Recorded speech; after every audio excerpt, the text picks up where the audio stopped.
बच्चों, आपका फिर से स्वागत है हमारे सीरीज यीशु के समान प्रार्थना करने में। हम यीशु मसीह की तरह प्रार्थना करना सीखना चाहते हैं। हम वचन से ये सीखते हैं कि यीशु मसीह हमेशा प्रार्थना करते थे। यीशु मसीह सुबह, शाम और रात को प्रार्थना करते थे। वह पूरी रात प्रार्थना करते थे। इतना ही नहीं, यीशु मसीह प्रार्थना करते थे जब वह खुश रहते थे। जब वह उदास होते थे वह तब भी प्रार्थना करते थे। यहाँ तक कि जिस रात को उनको पकड़वाया गया था उस रात भी उन्होंने बहुत समय प्रार्थना में बिताया। बच्चों, सच तो ये है कि यीशु हमेशा प्रार्थना करते थे। प्रार्थना क्या होती है? प्रार्थना दो तरफा बातचीत है परमेश्वर के साथ। जितना ज्यादा हम प्रार्थना करते हैं उतना ज्यादा हम परमेश्वर के साथ दोस्ती बढ़ाते हैं। यीशु इतना प्रार्थना करते थे कि चेलों ने उनसे आके कहा, प्रभु हमें सिखा हम प्रार्थना कैसे करें। फिर यीशु ने उन्हें प्रभु की प्रार्थना सिखाई। लूका के 11 अध्याय 1 से लेकर 13 पद। हमारे पहले हफ्ते के लेसन में हमने सीखा प्रार्थना ध्यान करना है, माने वचनों के साथ प्रार्थना करना, उन्हें गुनगुनाना, दोहराना और याद करना है दिन और रात। और पिछले हफ्ते हमने ये भी सीखा कि प्रार्थना अंगीकार है।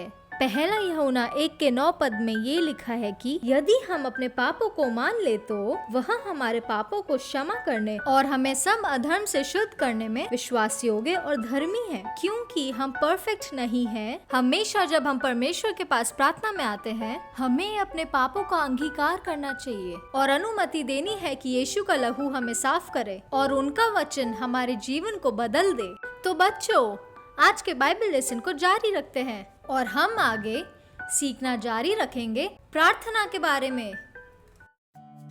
तो प्रार्थना क्या होती है बच्चों? प्रार्थना माने निवेदन। निवेदन का मतलब है विनती करना या मांगना।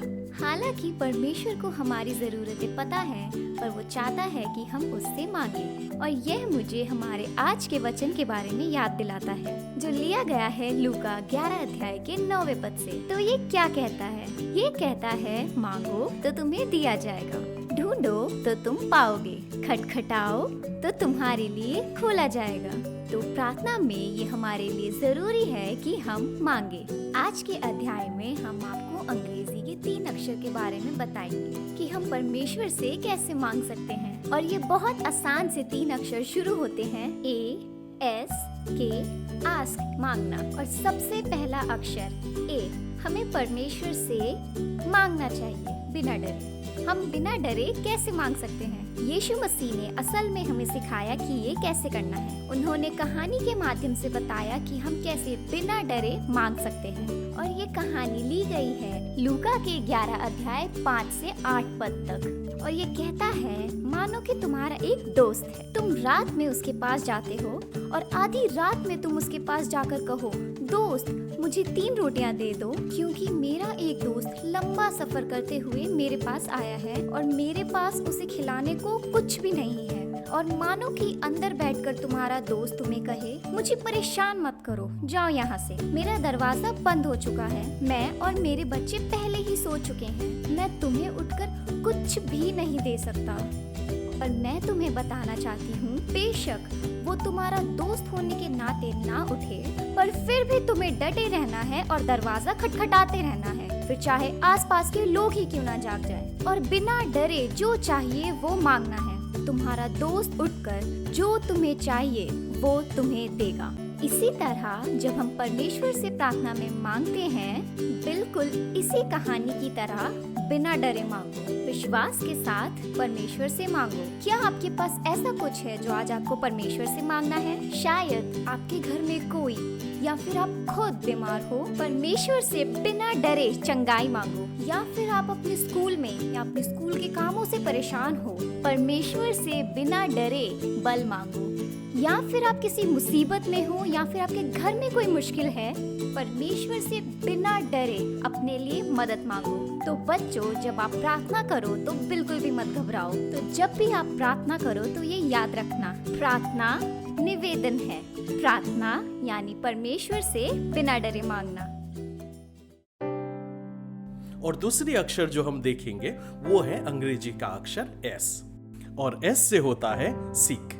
हमें खोजना चाहिए परमेश्वर की इच्छा को। तो बच्चों, ऐसी कौन सी प्रार्थना है जो आप लोगों ने किया है? कई बार तो मैंने सुना है कि लोग बहुत अजीब प्रार्थना भी करते हैं। वो प्रार्थना करते हैं, हे प्रभु अभी इसी वक्त मेरे हाथ में आप लाखों रुपए दे दो। और शायद आप में से कुछ लोग ऐसे भी प्रार्थना किए होंगे, हे प्रभु मैं पढ़ना भूल गया हूं, कृपया 100 मार्क दे के मुझे पास करवा दीजिए मेरे एग्जाम में।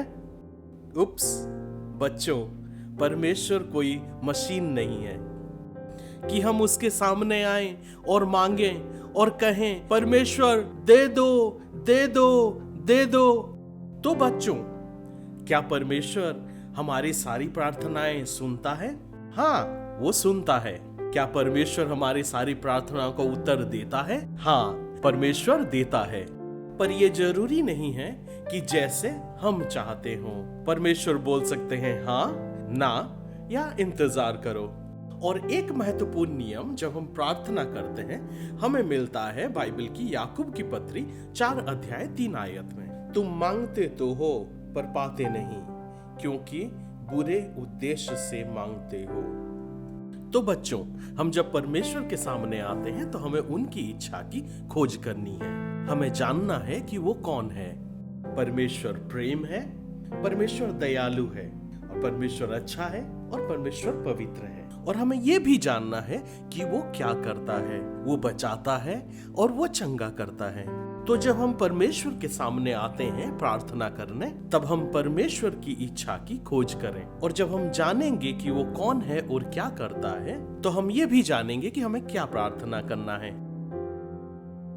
प्रार्थना निवेदन है और हमने सीखा ए से होता है आस्क, बिना डरे मांगना। एस खोजना, परमेश्वर की इच्छा को खोजना प्रार्थना में। और अब के अक्षर से शुरू होता है नॉक। हमें लगातार खटखटाना चाहिए, नॉक और नॉक और नॉक और नॉक लगातार।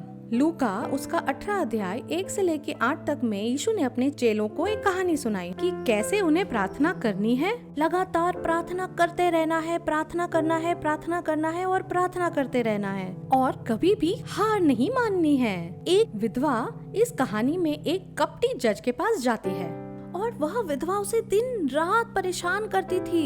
लगातार, जज मेरी मदद कीजिए, जज मेरी मदद कीजिए, जज मेरी मदद कीजिए, मेरी मदद कीजिए जज। दिन रात वह उस कपटी जज के पास मदद के लिए जाती रही। कुछ समय तक तो उसने उसकी न सुनी। आखिर में उसने सोचा, यद्यपि मैं परमेश्वर से नहीं डरता और ना ही किसी मनुष्य की परवाह करता हूँ, फिर भी इसीलिए कि यह विधवा मुझे परेशान कर रही है, अगर मैंने इसकी मदद नहीं की तो लगातार आकर वो मेरे नाक में दम कर देगी।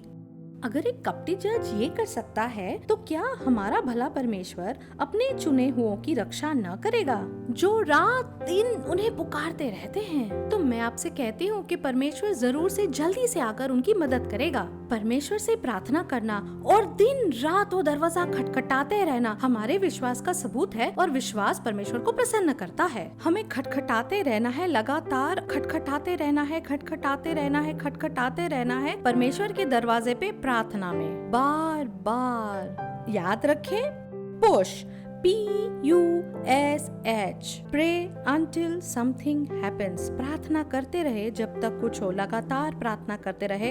आमीन। तो बच्चों, आज हमने सीखा कि प्रार्थना निवेदन है। इसका मतलब है परमेश्वर से विनती करना और मांगना। ये वचन लिया गया है लूका के 11 अध्याय के 9वें पद से। मांगो तो दिया जाएगा, ढूंढो तो तुम पाओगे, खटखटाओ तो तुम्हारे लिए द्वार खोला जाएगा। तो जब भी हम परमेश्वर से प्रार्थना करते हैं, हमें बिना डरे मांगना है।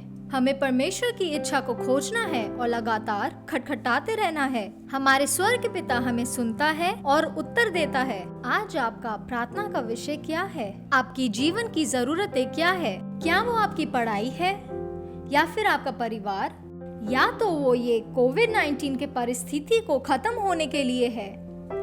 जो भी आज प्रार्थना का विषय है, परमेश्वर से बिना डरे मांगे। और मैं चाहती हूँ कि आप अपनी आंखें बंद करें, और मैं चाहती हूँ कि आप ये प्रार्थना मेरे पीछे दोहराएं। प्यारे पिता, मैं आपको धन्यवाद देती हूँ हमारी प्रार्थना सुनने के लिए। और आज मैं आपसे बिना डरे मांगती हूँ, और मैं चाहती हूँ कि आप अपना प्रार्थना का विषय बताएं। और मैं आपकी इच्छा को खोजूंगी और लगातार खटखटाती रहूंगी और मैं लगातार मांगती रहूंगी और हार नहीं मानूंगी और मैं तब तक प्रार्थना करूंगी जब तक कुछ हो नहीं जाता। धन्यवाद यीशु मेरी प्रार्थना को सुनने के लिए। यीशु के नाम से मैं मांगती हूँ और सभी कहेंगे आमीन। तो पेरेंट्स और बच्चों, शुक्रिया हमारी हार्वेस्ट किड्स ऑनलाइन देखने के लिए। हाँ जी, मैं उम्मीद करती हूँ कि आप यीशु के जैसे प्रार्थना सीरीज का आनंद उठा रहे हैं। हमारे YouTube चैनल को फॉलो, लाइक, शेयर और सब्सक्राइब करना ना भूलें। तो मिलते हैं अगले हफ्ते इसी समय।